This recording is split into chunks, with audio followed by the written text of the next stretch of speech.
Assalamualaikum warahmatullahi wabarakatuh. Sebelumnya perkenalkan, saya Ajeng Rai Fajrin dari Politeknik Negeri Semarang, program studi perbankan syariah kelas PSDA. Oke, kali ini kita akan membahas mengenai pentingnya zakat produktif. Sebelumnya teman-teman harus tahu dulu pengertian dari zakat ya. Nah, pengertian dari zakat ini adalah sebagian dari harta yang wajib dikeluarkan oleh setiap muslim yang telah mencapai syarat yang ditetapkan. Kemudian bagaimana cara pengelolaan dana zakat itu sendiri? Nah, pengelolaan dana zakat ini harus didukung oleh peranan amil zakat yang profesional agar dampak dari sosial ekonomi zakat itu dapat dirasakan oleh masyarakat dan dapat merata dan tepat sasaran dalam penyebarannya. Kemudian di Indonesia sendiri pengelolaan dan pengaturan dana zakat tidak bisa terlepas dari pemerintah ya, karena pemerintah sebagai pemegang kekuasaan dalam penghimpunan dan pengelolaan dana zakat. Hal ini dibuktikan dengan adanya Undang-Undang Nomor 38 Tahun 1999 dan yang diperbarui dalam Undang-Undang Nomor 23 Tahun 2011 tentang pengelolaan zakat. Untuk bentuk dan sifat penyaluran zakat ini kita dapat melihat dari bagaimana pengelolaan zakat pada masa Rasulullah SAW dan para sahabatnya.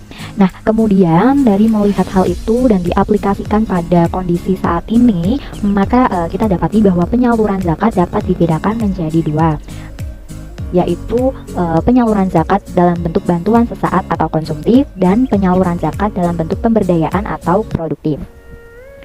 Yang pertama yaitu bantuan sesaat atau konsumtif, yang berarti bahwa zakat hanya diberikan kepada mustahik hanya dalam satu kali atau sesaat saja. Berarti bahwa penyaluran kepada mustahik ini tidak disertai target terjadinya kemandirian ekonomi atau pemberdayaan dalam diri mustahik.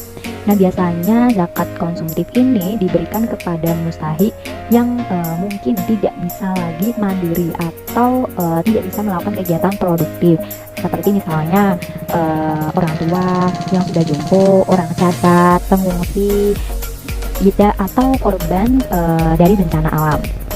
Nah, jadikan dari macam-macam mustahik semacam itu tidak mungkin bisa melakukan kegiatan produktif. Maka dari itu mustahik yang semacam itu akan mendapatkan zakat berupa zakat konsumtif. Oke, yang selanjutnya yaitu zakat pemberdayaan atau zakat produktif. Yaitu penyaluran zakat produktif yang diharapkan akan terjadinya kemandirian ekonomi mustahik.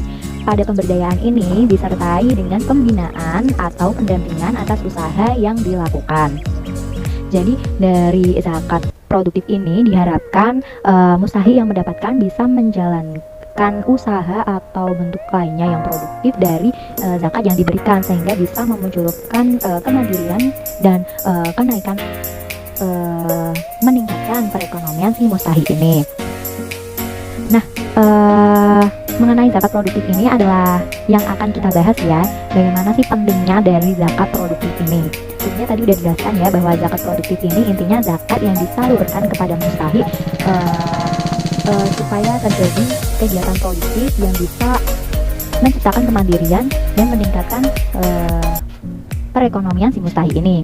Nah, kegiatan yang bisa dilakukan mustahik ini, zakat yang disalurkan kepada mustahik ini dalam bentuk modal usaha, baik yang sifatnya pinjaman tanpa bunga atau qardul hasan, bagi hasil ataupun hibah. Nah, ada juga yang mengartikan zakat produktif adalah zakat yang didistribusikan untuk bantuan pendidikan atau semacam beasiswa, kemudian pelatihan keterampilan atau pendampingan terhadap kaum miskin sehingga mereka dapat keluar dari kemiskinan.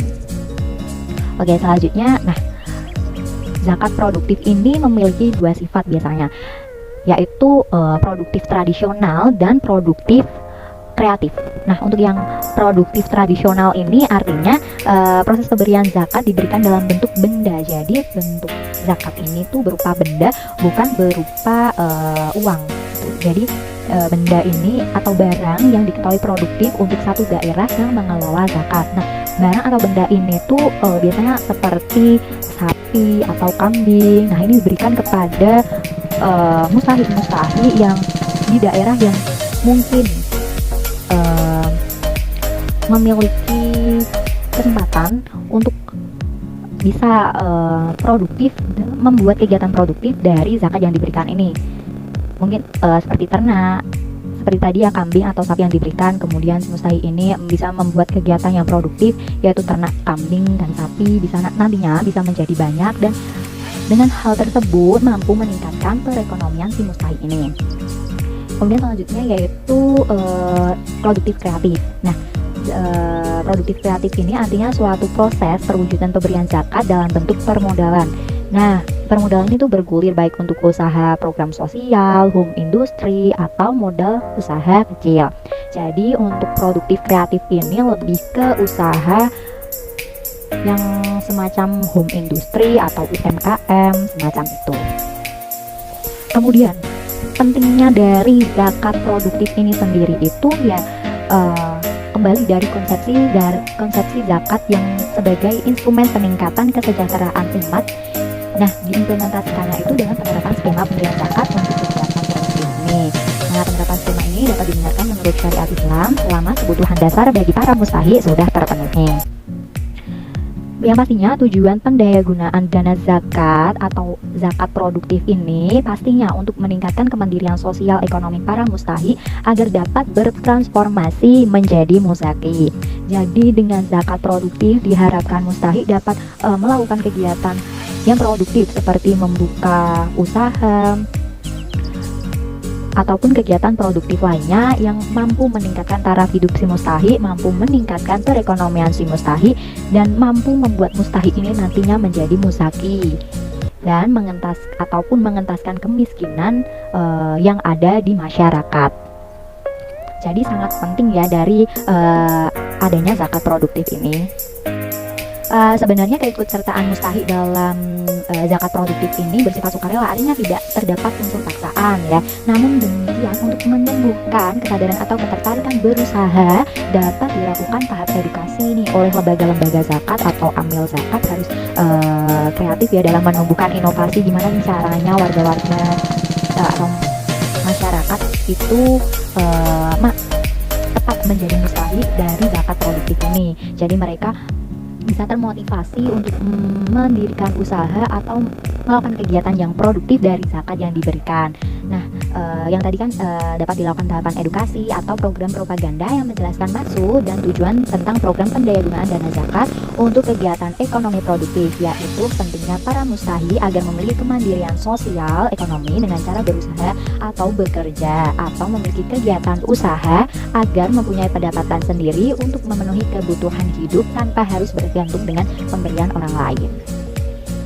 Kemudian sebagai pelaku usaha baru yang sebelumnya bisa jadi tidak pernah melakukan kegiatan ekonomi produktif sama sekali, tentunya masih memerlukan bantuan teknis. Oleh karena itu, agar mengeliminir kesalahan para mustahik, penerima program ini harus mendapat bimbingan dan pendampingan teknis. Jadi dengan zakat produktif ini, lembaga zakat atau amil zakat itu juga harus bisa yang mendampingi atau memberikan pengawasan terhadap mustahik-mustahik yang mendapatkan zakat produktif ini untuk menjalankan usaha mereka.